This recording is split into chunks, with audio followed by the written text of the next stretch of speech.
Bonjour à tous et à toutes, aujourd'hui on se retrouve pour une nouvelle vidéo concernant être musulmane et avoir des relations amoureuses. Donc voilà, je fais part de ça. Donc je précise juste que il s'agit seulement de mes expériences à moi, qu'il ne faut pas généraliser pour toutes les personnes musulmanes du monde, parce qu'on est très différents d'un pays à un autre, d'une personne à une autre. Donc voilà, on est vraiment très différents. Voilà, la vision de la religion peut différer d'un courant à un autre, d'un pays à un autre. Donc voilà, c'est très important de le comprendre et d'une personne à une autre. Donc, on est tous uniques, tous différents. Donc ce qu'il faut savoir, c'est que j'ai grandi dans un environnement où voilà, les relations amoureuses, les petits copains, ça n'existe pas. C'est juste, voilà, tu auras une relation, la seule relation que tu auras, c'est avec la personne avec qui tu seras marié. Mais vivant dans un contexte occidental, c'est assez compliqué des fois de se tenir à ça. C'est valable pour toutes les religions. Et clairement, j'ai pas eu de relation amoureuse jusqu'à mes 20 ans, je pense. Voilà, j'ai eu 3 copains dans ma vie. Et c'est déjà pas mal, je pense que c'est assez. Je m'arrête là, je reste célibataire à vie. Mais du coup, ouais, c'était je reste à la maison et voilà, c'est tout. Enfin, je reste à la maison, j'étudie, je vais voir des potes, mais je vais pas avoir de copains. C'est quoi ça, le copain? Le copain, il n'y a pas de statut, il n'y a rien, ça sert à rien, ça. Il faut le mariage, tu vois. Et donc j'ai eu ma première relation vers mes 20 ans.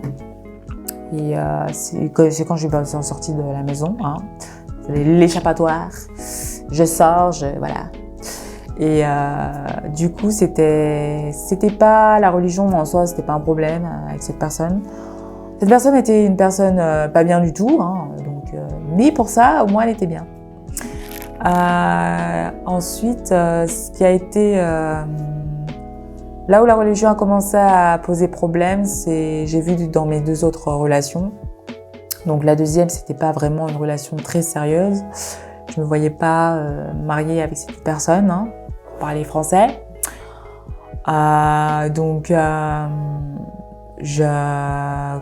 C'était une personne pratiquante chrétienne, enfin pratiquante un petit peu. Et j'aimais pas trop la façon dont cette personne me catégorisait comme musulmane, mais cool, tu vois, parce que je bois de l'alcool. Et du coup, j'aimais pas ça en fait. C'est pas. En fait, t'as pas compris t'as pas compris ma personne, si tu veux. Mais bon, j'aime pas cette façon de catégoriser.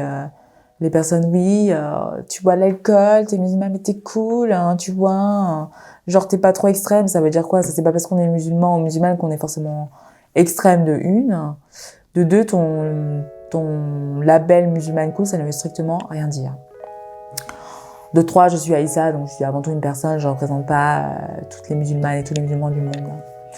Donc, je comprends pas trop cette façon de généraliser, de me mettre dans cette catégorie, de se dire ah mais j'ai vu les musulmans, elle est musulmane, mais elle du coup elle est différente quoi. Donc du coup non, je comprends pas. C'est très bizarre cette façon de penser. Et voilà, on avait commencé un jour, on avait parlé comme ça, parler des prénoms des enfants. Bon, je sais très bien que j'allais pas avoir d'enfants avec cette personne, mais voilà, c'était assez compliqué. Et ça s'est confirmé dans la 3e relation qu'il a été vraiment sérieuse. J'imaginais vraiment avoir une famille avec cette personne. Enfin, voilà quoi, j'y ai cru. Et du coup, un jour, on a vraiment une discussion sérieuse concernant la circoncision, les prénoms des enfants, l'éducation et l'éducation aussi religieuse des enfants. Et j'ai clairement partagé mon opinion, que moi j'ai envie qu'ils grandissent dans la religion musulmane. Mais voilà, pour moi ça me tient à cœur, et aussi par exemple ils aient des prénoms musulmans ou des prénoms de ma région du Sénégal, donc c'est très spécifique. Qu'il et elle grandissent dans la religion, comme moi j'y ai grandi.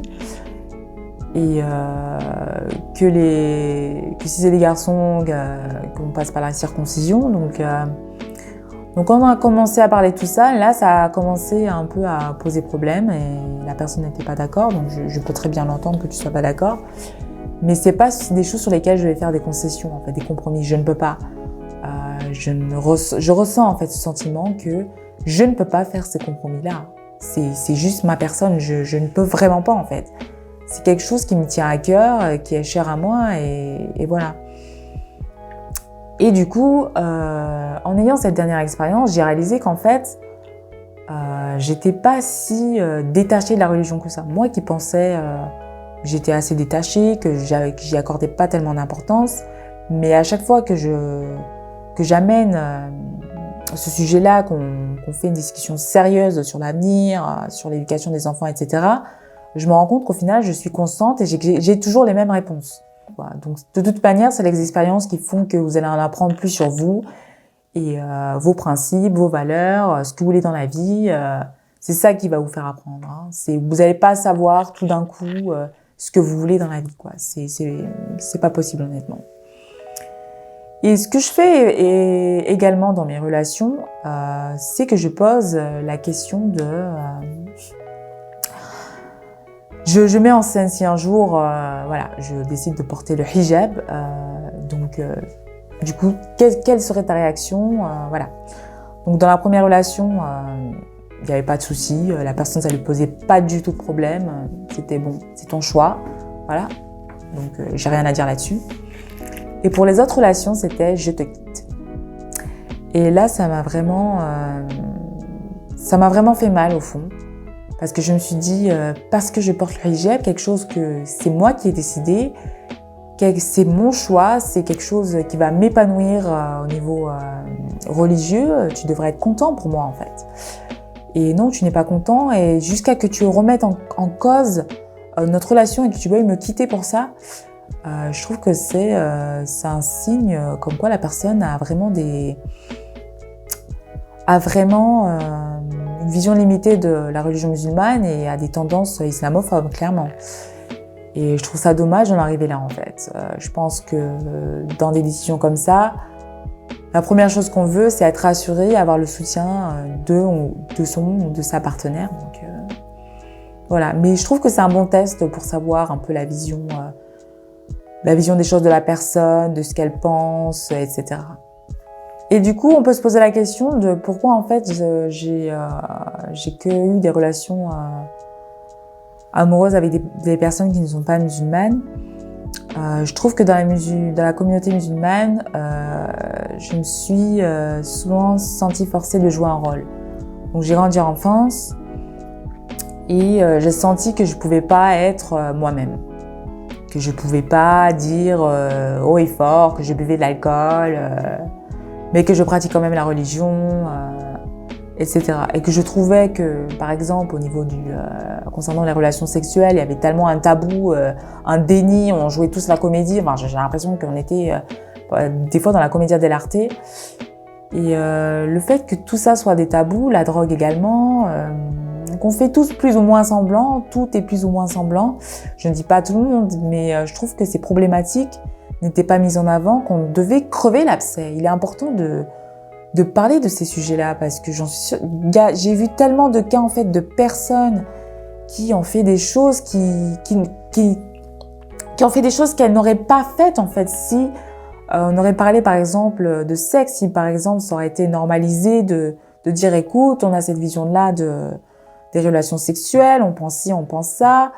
Je pense qu'on peut toujours concilier virginité et éducation sexuelle. Justement, ça doit se faire à ce niveau-là, l'éducation sexuelle.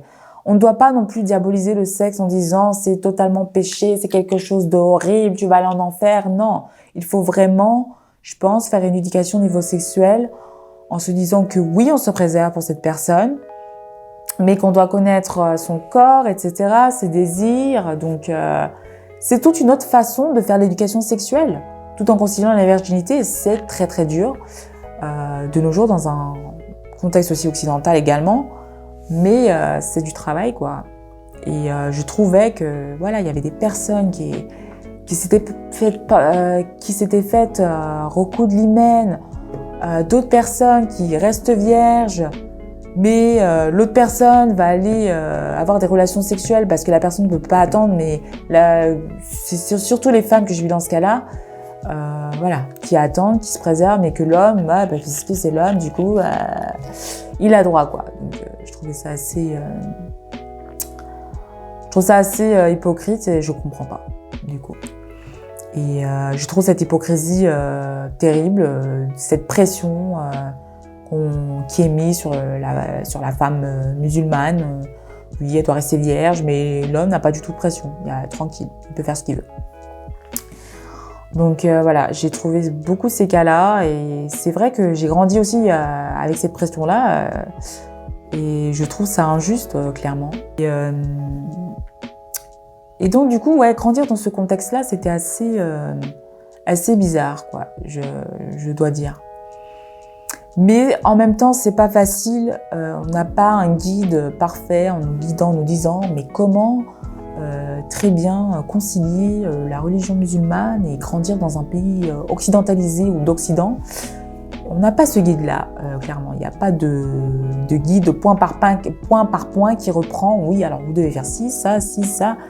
Donc c'est vraiment à nous en fait d'essayer de trouver par nous-mêmes le chemin qui nous correspond à chacun de nous tous, quoi, et nous toutes. Et ce qui est également problématique dans les communautés musulmanes, c'est le racisme anti-noir. Alors c'est un sujet qui est assez tabou et qui n'est jamais vraiment aussi évoqué. On ne le mentionne pas vraiment. Et c'est vraiment problématique parce qu'il y a vraiment... je parle de moi qui ai grandi en France. Pour les communautés maghrébines musulmanes, le racisme anti-noir est très très très virulent, clairement. J'ai vu tellement de cas de personnes noires étant en relation avec des personnes maghrébines et qui étaient aussi des personnes noires musulmanes, avec des personnes maghrébines musulmanes. Et c'était devenu très compliqué, hein. Les familles étaient vraiment contre. Il y avait beaucoup de racisme anti-noir, des remarques vraiment horribles, quoi. T'es une peurette à quelle ou j'arrive pas à le dire avec mon accent, hein, désolée. Mais aussi des remarques, ouais, t'es avec ce singe, tu salis la famille, tu salis l'honneur, t'as pas de dignité. Combien de fois j'ai vu ça pour les femmes maghrébines, quoi. Enfin, je veux dire, waouh, tu sais même pas ce qu'il a comme maladie sexuelle. Et puis, quand c'était un homme qui était avec un homme maghrébin qui était avec une femme noire, ouais, attends, mais elle couche de partout, c'est des filles faciles, franchement, toutes ces kalouchas, tous des kaibas, enfin, des trucs, mais franchement, ça m'a traumatisée, hein, clairement. Et je trouve qu'en fait, c'est un sujet qu'on doit parler, quoi, qu'on doit en parler tous ensemble. Voilà, on a des avis, on peut ne pas être tous et toutes d'accord, mais on doit en parler, en fait, clairement. C'est un sujet, on peut plus, là, en 2020, être en mode, oui, peace and love, on est tous unis, voilà, musulmans et musulmanes unis. Non, clairement, il faut parler de ça, quoi. Et personnellement, j'ai pas été confrontée à ce problème parce que je l'ai évité, clairement. Mais j'ai vu beaucoup dans mon entourage autour de moi, quasiment que des choses comme ça, quoi. Et et quand j'avais vu un couple où il n'y avait pas eu de problème et que c'était une femme noire et un homme maghrébin, ça faisait longtemps qu'ils étaient ensemble, j'étais vraiment choquée. Genre pour moi, c'était la nouvelle du siècle, quoi. C'était waouh, ça s'est bien passé, il n'y a pas eu de problème, waouh. Donc c'est vrai que c'est quelque chose dont vraiment on doit en parler, quoi. Et ça s'applique pas forcément seulement à la France, ça s'applique à tous les pays, quoi. C'est quelque chose qui est vraiment récurrent, c'est internalisé, c'est normalisé et on doit en parler. Voilà, donc le fait que aussi par ce racisme anti-noir qu'on nous voit comme des filles, pour les femmes noires, nous musulmanes, qu'on nous voit comme des filles faciles, etc. Je trouve ça vraiment dégradant. On croit qu'on va nous coucher le premier soir, on croit que je ne sais quoi en fait. Enfin, on est toutes pareilles, et même si en fait on couche le premier soir, ça ne fait pas nous des femmes faciles. Enfin, je ne comprends pas ce concept de femme qui couche le premier soir, qui est une fille facile, et alors, enfin, je sais pas, on fait ce qu'on veut avec notre corps. Tant qu'on a décidé tant qu'on est consentante, je pense que cette idée de fille facile, c'est clairement un truc qui découle du patriarcat, du sexisme, là. Et clairement, c'est quelque chose à éliminer dans sa tête. Hein. Mais revenons à nos moutons, mais voilà, je trouve qu'il y a beaucoup cette image de fille facile. Et voilà.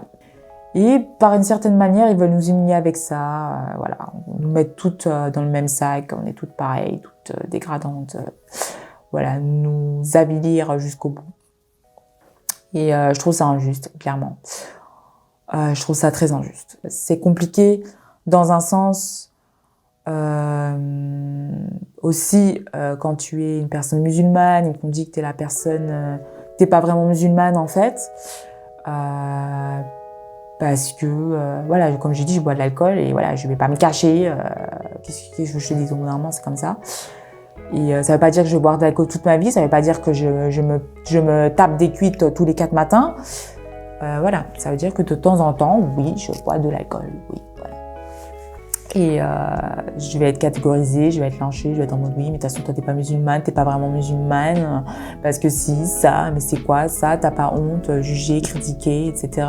Quand je rencontre une personne musulmane, en l'occurrence un homme, parce que je suis attirée par les hommes musulmans, enfin par les hommes, et quand je rencontre un homme musulman, c'est tout de suite ouais, mais attends, mais je vais t'aider, je vais te guider, mais parce que tu vois, moi, c'est pas que je veux te juger, mais que tata. En fait, la personne me juge du début à la fin, quoi. Elle s'est déjà fait une image de moi, et donc je suis en mode, si tu t'es fait une image de moi, pourquoi tu veux continuer à me connaître? Tu connais déjà tout de moi, donc on passe à autre chose. Ciao, salut. Et voilà, c'est frustrant en fait, ce paternalisme-là, dans le mode « mais je vais te guider sur le bon chemin, mais oui, je vais te montrer ». Non, en fait, je fais mes propres choix, c'est mon chemin à moi en fait, et tu dois pas intervenir là-dedans. Tu peux me conseiller, etc. Mais commencer à avoir cette attitude paternaliste en te disant « oui, je vais te guider, je vais te montrer que non, tu n'es pas Dieu, à ce que je sache. » Voilà, donc laisse-moi faire mon chemin comme j'en ai envie. Et voilà, et aussi le fait que quand tu es une personne noire en fait et musulmane, on a aussi notre propre culture régionale, on a aussi nos cultures animistes et on va faire un certain mélange des fois entre la culture musulmane et animiste. Et des fois ça peut être très mal interprété et mal compris par les autres communautés musulmanes qui ne vont pas du tout comprendre ce mélange. Ils vont se dire mais pourquoi? Et en fait c'est dû à l'histoire tout simplement. Donc des fois, ça va être vu comme quelque chose, oui, vous croyez en plusieurs dieux, etc. C'est haram, c'est un péché. Non, pas du tout. C'est juste que c'est incorporé la culture animiste dans la culture religieuse. On va mélanger des choses et c'est comme ça, c'est notre culture à nous. Et je pense qu'il faut respecter. Et au lieu de juger très vite comme ça, critiquer, etc., nous prendre de haut et nous prendre pour des personnes qui ne sont pas des bonnes personnes musulmanes parce qu'on fait ci et ça, je pense qu'il faut mieux apprendre, mieux comprendre et voilà, et tout simplement travailler sur ses préjugés, quoi. Donc voilà, c'est le topo de être une personne musulmane, avoir des relations amoureuses. Donc tu as des relations amoureuses en mariage, voilà quoi, c'est un peu compliqué. Parce que aussi, en fait, quand tu n'as pas d'expérience, tu es bête des fois, comme moi. Et j'ai cru que la première personne que j'allais rencontrer, c'était la personne de ma vie, parce que j'étais vraiment amoureuse de cette personne, parce que je ne connaissais pas l'amour. Et en fait, j'avais vraiment... non, mais je pensais que oui, c'était la personne avec qui je voulais faire des enfants, une famille. Enfin, j'ai jamais eu autant d'amour pour quelqu'un que cette première fois, parce que c'est la première fois que j'étais amoureuse en fait. C'était la première fois que je rencontrais l'amour. Et du coup, j'étais tellement persuadée que je me suis dit, je vais avoir, c'est l'homme de ma vie, c'est bon, c'est fait, et je vais avoir des relations sexuelles avec cette personne. Mais du coup, quand on s'est séparés, j'ai vraiment regretté en fait. Et ça, c'est quelque chose aussi dont on ne parle pas dans la communauté musulmane. C'est que quand tu penses être avec une personne, que c'est la personne de ta vie, voilà, que c'est la personne de ta vie, que tu vas rester avec elle et que tu as une relation sexuelle avec elle et que tu n'étais pas marié avec cette personne et que finalement ça n'a pas fonctionné.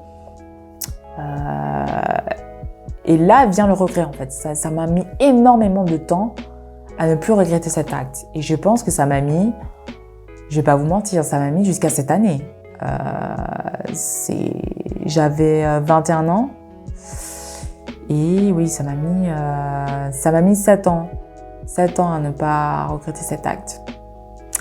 Et c'est vrai que c'est très tabou dans la communauté musulmane, le fait...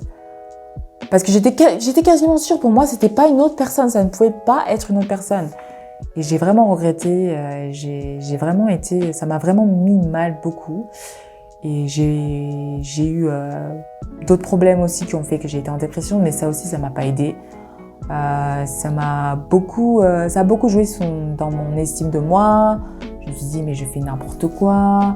Je me dégrade, je m'avilis, mais c'est quoi ça? T'as pas honte? Enfin, je suis passée dans tous les états. Et je pense qu'aussi c'est important d'en parler. Que voilà, ça arrive, on est humain, on est des personnes humaines, on fait des erreurs, on apprend de nos erreurs, et puis voilà, c'est tout. C'est tout ce qu'on peut faire. J'étais dans la crédulité de croire que oui, c'était la personne de ma vie. Et souvent, cette narration de oui, tu vas rencontrer, la première personne que tu vas rencontrer, ce sera la bonne, c'est le mektoub, etc. C'est aussi beaucoup dans où est-ce que j'ai grandi. Donc voilà quoi. C'est quelque chose auquel il faut aussi travailler. Et donc voilà, c'est tout ce que je voulais partager. Et c'est une vidéo assez... je voulais pas trop faire une longue vidéo non plus, voilà. Condensée, voilà. Donc je me sens un petit peu jugée de partout, par les personnes non musulmanes, par les personnes musulmanes. Donc voilà, donc je sais pas vraiment si un jour je trouverai quelqu'un qui me correspond. Parce que je pense que ça a l'air mal barré. Mais je ne perds pas espoir et je reste optimiste et voilà. Donc si vous avez liké cette vidéo, si vous avez aimé cette vidéo, vous pouvez mettre un like, hein, c'est pas mal. Et voilà, commentez, partagez vos expériences. Bien sûr, commentez dans le respect, hein, parce que de toute manière, si vous commencez à m'insulter, si vous commencez à me dire que je suis je ne sais quoi, une caroucha, une kaaba, que j'ai pas honte de m'afficher comme ça sur YouTube ou je ne sais quoi d'autre, clairement ce sera supprimé. Donc voilà. Donc sur ce, je vous souhaite une très bonne fin de journée, une bonne journée. Je sais pas quand est-ce que je vais publier la vidéo, mais en tout cas, je vous souhaite une bonne journée et à bientôt. Voilà.